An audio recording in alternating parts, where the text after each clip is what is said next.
हमारे JNU Jawaharlal Nehru university से नारा लगाते थे भारत तेरे टुकड़े होंगे इंशाल्लाह इंशाल्लाह। तो मैं आपके चैनल के माध्यम से बता देना चाहता हूँ, ये वही लोग हैं देशद्रोहियों को टिकट देकर संसद में बैठाने की तैयारी चल रही है।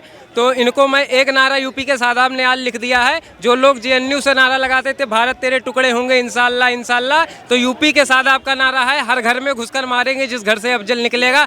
मैं तो अभी तक चौधरी का समर्थन करता हूं, क्योंकि जिन्होंने उनको थप्पड़ ही थप्पड़ दिया, अरे उन्हें तो कोड़े ही कोड़े मारने चाहिए। मैं तो एक ही बात बोलूंगा, जेल का जवाब हम वोट से देंगे। दिल्ली की जनता को कह रहे हैं कि भाई ये भाजपा वाले मुझे चुनाव में हरा नहीं सकते हैं, इसलिए मेरे को जेल में डालो। अभी तक तो हमारे नजरों में कोई गलत काम कर ही नहीं था। कोई गलत काम नहीं किया भाई, कहा है आपको क्या लगता है बढ़िया काम किए, क्यों जेल में डाल देते हैं भाई? मैंने 2 महीने पहले एक नारा दिया था, बहुत ज़्यादा ट्रेंडिंग में चली थी वीडियो। दिल्ली में केजरीवाल कह रहा था पानी बिजली माफ, दिल्ली दारू पी के साफ, लगे रहो केजरीवाल। उसका एक ही नारा है, यही मैनिफेस्टो था। उसने हमारे दिल्ली वालों को तो शराबी बना दिया। आज मैं जहाँ जहाँ जा रहा हूँ, मैं तो अभी 5 राज्यों का दौरा करके आया हूँ, उत्तर प्रदेश, मध्य प्रदेश, छत्तीसगढ़, पंजाब और एक अपना कौन था राजस्थान।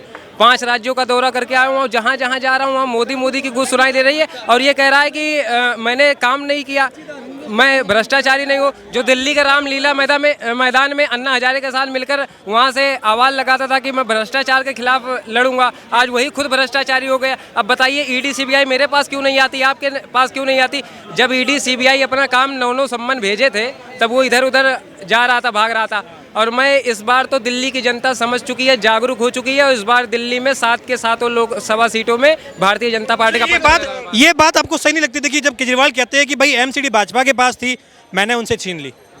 दिल्ली की सियासत पर कांग्रेस थी, मैंने छीन लिया।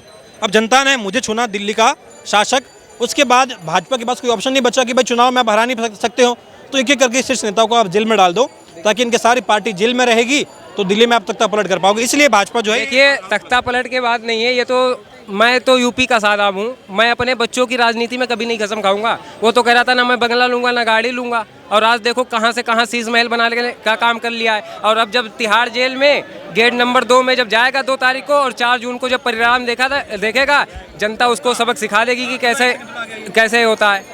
जेल का जवाब हम वोट से देंगे। दिल्ली की जनता को कह रहे हैं कि भाई ये भाजपा वाले मुझे चुनाव में हरा नहीं सकते हैं, इसलिए मेरे को जेल में डालो। अभी तक तो हमारे नजरों में कोई गलत काम कर ही नहीं था। कोई गलत काम नहीं किया भाई, कहा है आपको क्या लगता है बढ़िया काम किए, क्यों जेल में डाल देते हैं भाई? मैंने 2 महीने पहले एक नारा दिया था, बहुत ज़्यादा ट्रेंडिंग में चली थी वीडियो। दिल्ली में केजरीवाल कह रहा था पानी बिजली माफ, दिल्ली दारू पी के साफ, लगे रहो केजरीवाल। उसका एक ही नारा है, यही मैनिफेस्टो था। उसने हमारे दिल्ली वालों को तो शराबी बना दिया। नमस्कार, बहुत बहुत स्वागत है आपका भोकाल एक्सप्रेस पर। मैं यशपाल राजपुरोहित। जैसे जैसे लोकसभा चुनाव की तारीखें परिणाम की ओर होती जा रही हैं, वैसे वैसे ही तमाम राजनीतिक दलों के साथ साथ उनके समर्थकों की भी दिल की धड़कनें बड़ी तेज हो रही हैं। 5 चरणों का मतदान लगभग समाप्त हो चुका है। अब 6ठे और 7वें चरण के मतदान में ये भी तय हो जाएगा कि किस पार्टी में कितना दम है और कौन सी पार्टी दिल्ली की सियासत पर अपना तख्त बनाने जा रही है। चर्चा का माहौल है। एक और से भाजपा खेमे से लगातार इस तरह की बयानबाजी हो रही है कि तमाम जो 4 चरणों की और 5 चरणों की वोटिंग हो चुकी है, उसमें बढ़त भाजपा के पास में है।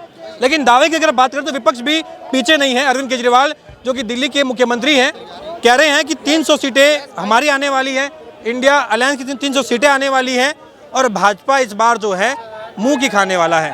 क्या लग रहा है आप? देखिए, इस बार जैसा कि आपने बात किया भारत के लोकतंत्र की, ये तो देश के लोकतंत्र की हत्या करने की बात करते हैं। जो हमारे जेएनयू जवाहरलाल नेहरू यूनिवर्सिटी से नारा लगाते थे भारत तेरे टुकड़े होंगे इंशाल्लाह इंशाल्लाह, तो मैं आपके चैनल के माध्यम से बता देना चाहता हूँ, ये वही लोग हैं देशद्रोहियों को टिकट देकर संसद में बैठाने की तैयारी चल रही है। तो इनको मैं एक नारा यूपी के सादाब ने आज लिख दिया है। जो लोग जेएनयू से नारा लगाते थे भारत तेरे टुकड़े होंगे इंशाल्लाह इंशाल्लाह, तो यूपी के सादाब का नारा है हर घर में घुसकर मारेंगे जिस घर से अफजल निकलेगा। मैं तो अभी तक चौधरी का समर्थन करता हूं, क्योंकि जिन्होंने उनको थप्पड़ ही थप्पड़ दिया, अरे उन्हें तो कोड़े ही कोड़े मारने चाहिए। मैं तो एक ही बात बोलूंगा, उन्हें तो कोड़े, अभी तो यूपी का सादाब उन्हें जवाब देगा। अच्छी बात नहीं है ना, वो एक प्रत्याशी है, एक प्रत्याशी की सियासत में मारपीट कर रहे हैं। इस प्रकार की घटना तो ये तो कहीं ना कहीं एक सवाल खड़ा करती है कि किस तरीके का देश में राजनीतिक माहौल। आपने बात किया प्रत्याशी की, दोस्तों को आप टिकट दोगे? जो भारत तेरे टुकड़े होने की बात कर रहा है, 1947 में एक बार भारत के टुकड़े हुए थे, तो दोबारा नहीं होने देंगे इंशाल्लाह। और इस बार तो कोई मुद्दा ही नहीं है, इस बार 400 पार है। 4 जून को जब 4 बजे आपका यूपी का सादाब यहाँ पर आएगा, फूलों की होली खेलेगा, और इंशाल्लाह 4 जून को तो 4 बजे 400 पार है। 400 पार। चाचा क्या नाम है आपका? मेरा नाम फजलुर रहमान है। कहाँ से चाचा? सिकंदराबाद से। ये क्या माहौल लगता है देश में? आप तो बस अनुभव भी है, आपने तो कांग्रेस की जो हुकूमत रही है वो भी देखी होगी। भाजपा के 10 साल हो गए, ये भी देखे होंगे। कौन बढ़िया काम कर रहा है, किस गति से देश का विकास हो रहा है, क्या सब खुश है, खुशहाल है? भैया खुशहाल तो इस टाइम में तुम्हें सबको पता कोई है नहीं। फिलहाल जो भी हो रहा है अच्छा हो रहा है, बुरा हो रहा है, लेकिन जो राजनीति कर रहे हैं और जो चाह रहे हैं वो अपनी राजनीति के लिए क्या कर, कहाँ तक पहुँच सकते हैं, कहाँ तक क्या कर सकते हैं, ये किसी को मालूम नहीं है। लेकिन जो अच्छा काम कर दे वही सब कुछ है। ये जो कौन है, ये कौन अच्छा काम कर रहा है? भाई हमारे सामने है ना, 10 साल भाजपा की हो गई, मोदी जी की 10 साल हो गई है। इन 10 सालों में क्या आपको लगा कि भाई बढ़िया काम हुआ, विकास हो रहा है, देश तरक्की कर रहा है? आम लोग अगर जो काम होता है, जैसे कोई अच्छा काम करता है तो उसको अच्छा कह देते हैं, तो बुरा कहता है तो बुरा कह देते हैं। अच्छा काम क्या हुआ आपके हिसाब से और बुरा काम? हमारे हिसाब से तो अच्छा काम ये है कि अब थोड़ी सी सुविधा ये होगी है कि जो गरीबों की परेशानी थी, हरी बीमारी दुख तकलीफ की, वो थोड़ी दूर हो गई है। उससे वो परेशानी दूर हो गई है। उसके बाद में उन्होंने नाजवाज को कर दिया, ये कोई खास नहीं था, मगर ये है कि ये जो इलाज के 5 लाख रुपए करे हैं ये अच्छा कर दिया। अच्छा कर रहे हैं मोदी जी, ये अच्छा कर। सरकार में वापस आने चाहिए, प्रधानमंत्री बनने चाहिए या बदलाव की चाहिए? देखो जी ऐसा है, ये तो पब्लिक के ऊपर है। पब्लिक नहीं है कि महाराज, सारी पब्लिक ही तो है। पब्लिक है ठीक है, लेकिन एक बात सुनो, आपने कह दिया, अब मैं किधर की कहूँगा? मान लो मुझे तो सब चीज़ अच्छी लगती है। आप इधर की कहिए, आपके मन की कहिए। मन की ये है कि जो भी हो रहा है वो अच्छा हो रहा है। मोदी जी बढ़िया कर रहे हैं, वापस आने चाहिए। हमारे हिसाब से तो इस वक्त तो अच्छा कर रहे हैं। वापस आने चाहिए। अब वापसी आने चाहिए नहीं आने चाहिए? आएंगे या नहीं आएंगे वो अलग सवाल है। आने चाहिए नहीं आने चाहिए हमारे मन की होता है। देखो जी अब ऐसा है कि मैं आपको बताऊं, जैसा आप कह रहे हैं, आएंगे जब कोई नहीं रोक सकता, नहीं आएंगे तो कोई जबरदस्ती नहीं बिठा सकता। अब क्या करना का ये है कि जो भी ये कर रहे हैं फिलहाल अच्छा कर रहे हैं, लेकिन आने वाले टाइम में क्या करते हैं वो उनके दिल की पता।